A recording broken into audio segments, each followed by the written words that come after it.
Hey guys, welcome back to B-Ball Summary.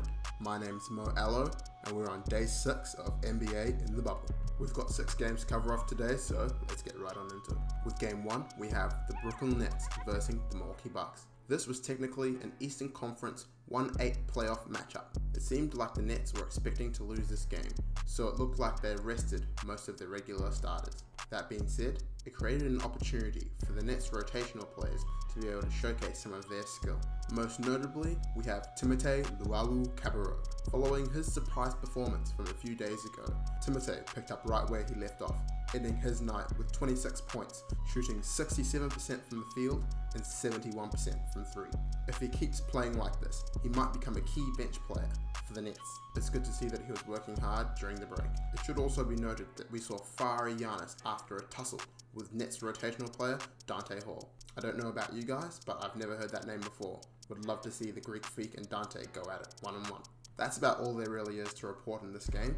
It seemed as though the Bucks were showing mercy to the Nets, playing their starters limited minutes, with Robin Lopez recording the most minutes at 20. Coach Bud decided not to play a steaming hot Giannis in the fourth quarter, so he ends his night with 16 points on 88% shooting from the field. This ultimately led to a Bucks loss on the night, 119 to 116. Nets win by 3. On to game 2, and in classic NBA bubble fashion, we have another overtime thrill. The Kings led for most of this game, as they are obviously fighting hard to stay in the playoff race. Led by a tenacious De'Aaron Fox, who ends his night with 28 points. Luka, not looking to be outdone, started cooking up something awful to be able to keep the Mavericks in the game. By the end of the third, Doncic had already scored 29 points, 11 rebounds, and 7 assists. Following a late push by the Mavericks, they are able to tie the game late in the fourth quarter. The Kings give the ball to De'Aaron Fox as they aim to ride the hot hand. However, Fox misses the fading J from the free throw line with Doncic on him. And with that, we are heading to overtime. However, Luka magic is too much for the Kings, and the Mavericks win it in overtime. Final score, 114 to 110. Dallas wins by 4. The player of the game is obviously Luka Doncic with a monstrous triple-double. He shows his value on the offensive end to the Dallas Mavericks. Kings need to work on their team defense as they were very lackadaisical, allowing Luka and Porzingis to get to the bucket as they pleased. Now, let's roll right into game 3.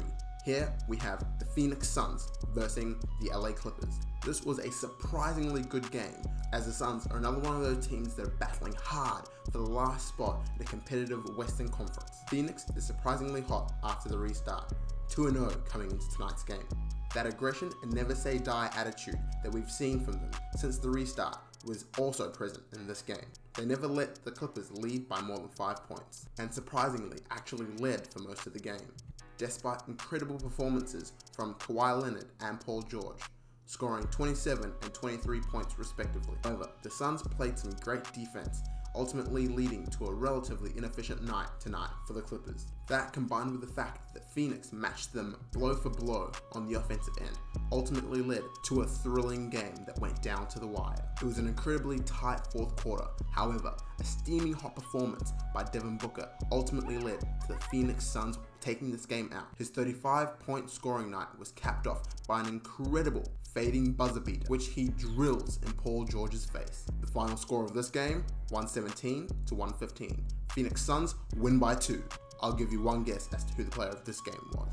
Tonight's big disappointment was Lou Williams, who ends his night with 7 points on 37% from the field. Perhaps it's Jack Harlow's influence or the fear of the looming playoffs. Either way, Lou Willie needs to sort it out if the Clippers want any hope of making it to the finals. Now, let's jump right into game 4. Here, we have 2 teams that were undefeated coming into tonight, but somebody's winning streak was bound to come to an end. It would be an understatement to say that the Pacers controlled this game from start to finish. They were incredibly efficient, led by TJ Warren, who had another hot night, but more on that later. The rest of the Pacers starting 5 were able to score in double digits, with TJ McConnell also looking to join the party. It was obvious early on what the outcome of this game was going to be, with the Pacers leading by 26 midway through the second quarter. The final score of this one, 109-120. Pacers win by 11. For the third straight game, TJ Warren is taking out tonight's player of the game. He continues his incredibly efficient play tonight, ending his night with 32 points, shooting 77% from the field and a massive 80% from the three-point line. I don't know what workouts he was doing during the break, but I would love to get a piece of that action. It's very disappointing, however, to watch his teammate Victor Oladipo play. I'm not one for conspiracies, but it's very obvious that he's not invested in this Pacers team. We might as well head right into our next game of the night. Here we have the Boston Celtics versus the Miami Heat. Both teams started out quite slowly, with almost 2.5 minutes of game time before the first bucket. Miami drew first blood, and once they started heating up, there was no looking back. Although they were able to make it close at some points in the game, the Celtics trailed for the entire match. Outside of a brief period midway through the third quarter, the Heat controlled the flow, and ultimately come away with the win. Final score, 106-112. Miami Heat win by 6.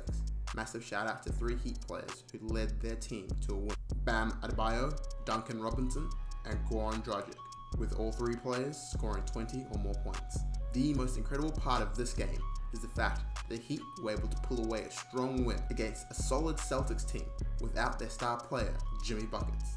Last, but certainly not least, we have the Houston Rockets versus the Portland Trail Blazers. After some disappointing losses, Portland came into tonight raring for a win as they try and compete in the race for the 8th seed in the West. Ultimately, they did just that, as they controlled most of this game. However, some questionable foul calling saw James Harden in foul trouble for most of the game. That being said, it was great to see the Houston Rockets playing some pestering defense. This is a high upside micro ball team. I'm looking forward to seeing what damage they can or maybe can't do in the playoffs.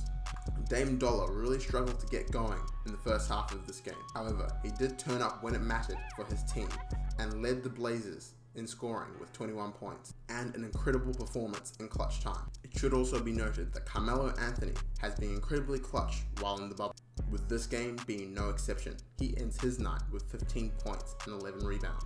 Although the Rockets were able to tie the game with less than 5 minutes to go, their scoring dried up, scoring 4 points in the final 4.5 minutes of the game. However, the Rockets really need to find a solution for the number of offensive rebounds and second chance points that they give away, as these were ultimately the difference maker in a game in which Jusuf Nurkic records 19 rebounds, 6 of which he collected on the offensive glass. The final score of this game, 102-110. The Portland Trail Blazers win by 8. The player of this game in my eyes is Damian Lillard. Despite not shooting well in the first half, he continued to look for his shot and ultimately found it at the right time. A special shout out to CJ McCollum, who was able to keep the Blazers in the lead while Damian figured it out. He ends his night with 20 points. Thanks once again for tuning in. If you enjoy these videos, make sure you let us know in the comment section or by leaving a like on this video. But most importantly, tell somebody about us, because at the moment, we are YouTube's best kept secret. That's all for today, and we'll see you tomorrow. Mo Allo out.